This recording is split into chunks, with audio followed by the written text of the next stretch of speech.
Magandang araw mga kaibigan.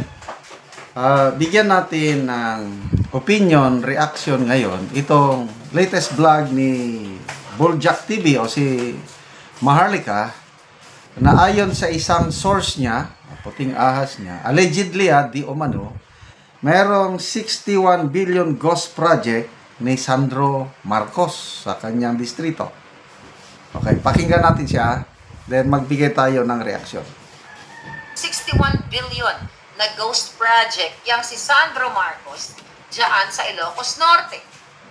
Oh, ayan, Lacson, bakit hindi mo busisiin yung inayupak na Sandro Marcos na yan, nakasabwat ni Lisa Tanas, yung 61 billion, ano na yan, 61 billion na allegedly na ninakaw ng mga buwaka ng inang pamilyang yan. Kung may legal basis na pwedeng singilin ng 300 billion na, na multa, itong mga diskaya, which sabi nga, nasa batas naman yan, nasa Republic Act Chuba-Chochu yan, okay? Ang question natin ngayon, mga kababayan, bakit mga diskaya lang ang gusto nilang panagutin?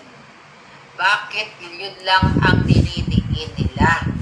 Bakit hindi si Romualdez balubawiin lahat ang mga properties, ang mga ninakaw, hindi lang bigyan ng multa, kundi sana magkaroon ng batas ng bitay, retroactive at bitayin sila. So yan sa kanyang vlog na ito, nabanggit niya, plano daw, itong Diskaya couple, bibigyan nila ng multa na 300 billion.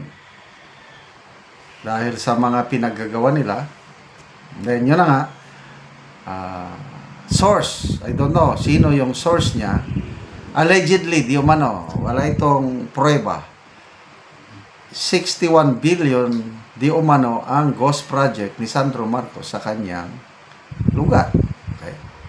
So, kaya hinihikayat niya si Senator Lacson, bakit hindi nyo imbestigahan ni Sandro Marcos? Yun din ang panawagan ni dating Governor Luis Chavit Singson na ICI.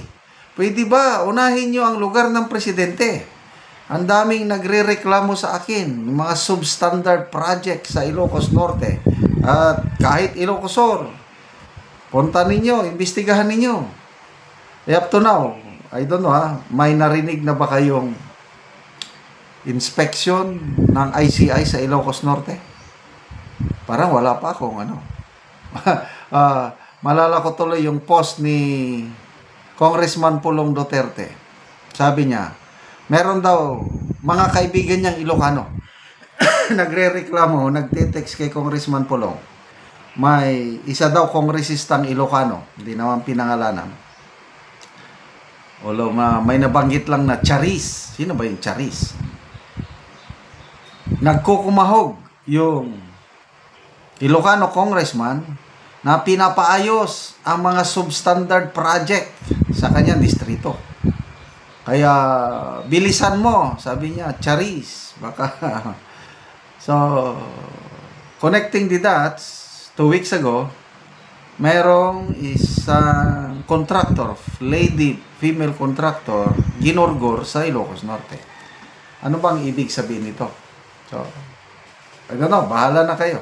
So, ulitin ko yung kay Maharlika, alam nyo naman si Maharlika, marami siyang puting ahas, kaya nabanggit lang niya yun. Kaya lang, inamin na yan, allegedly di umano.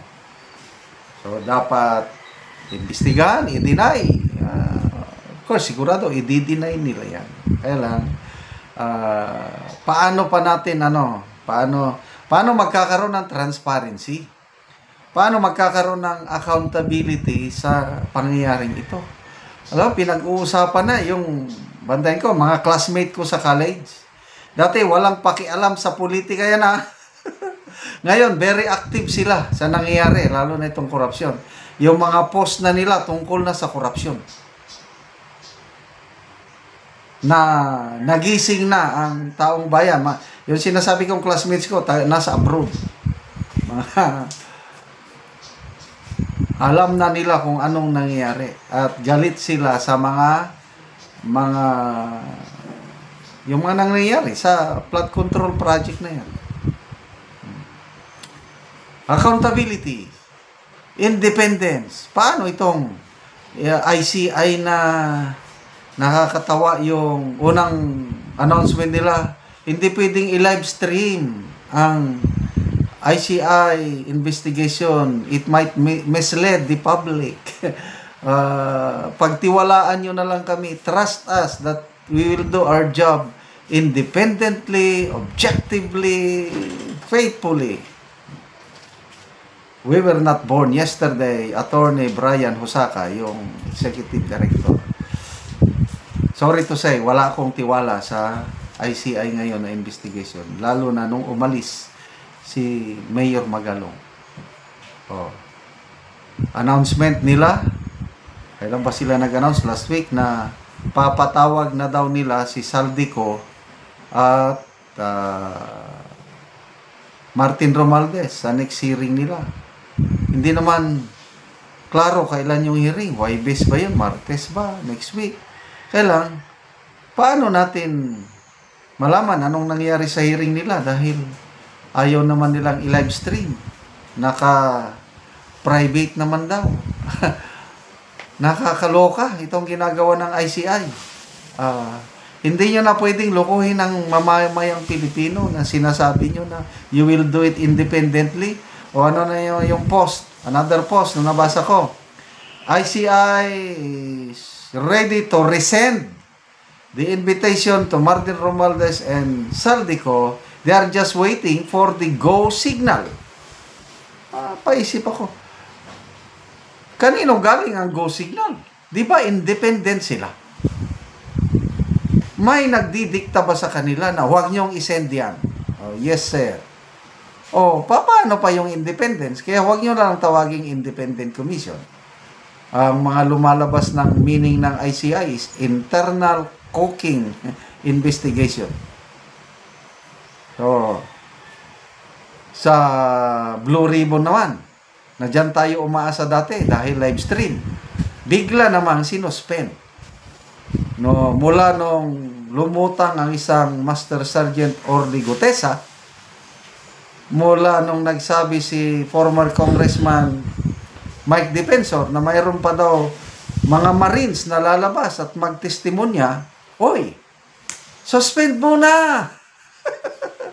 Ano ba yan? Ayaw nyo bang malaman ng publiko ang katotohanan? Bakit sinuspend?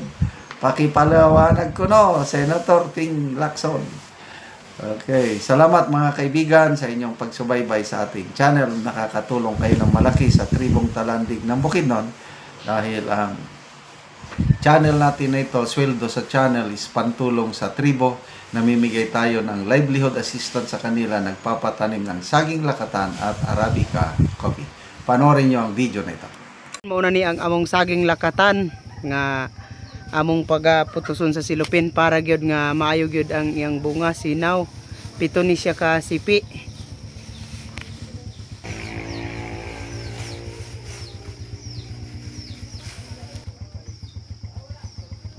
So karon naman sa pagputos sa among saging lakatan, mag-harvest na pud mi. So muna ni ang among saging lakatan nga among pag-harveston karong adlaw.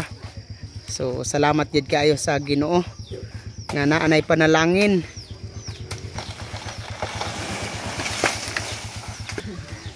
So gikuan lang gyud.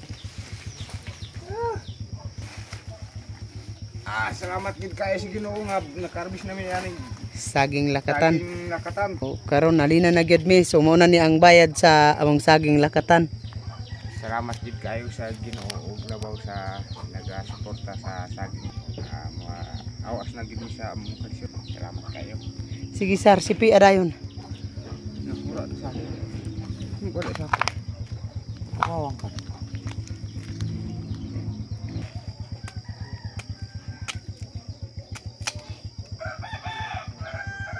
Bunso ko ayo ang iyang unod oh. So among gitimbang.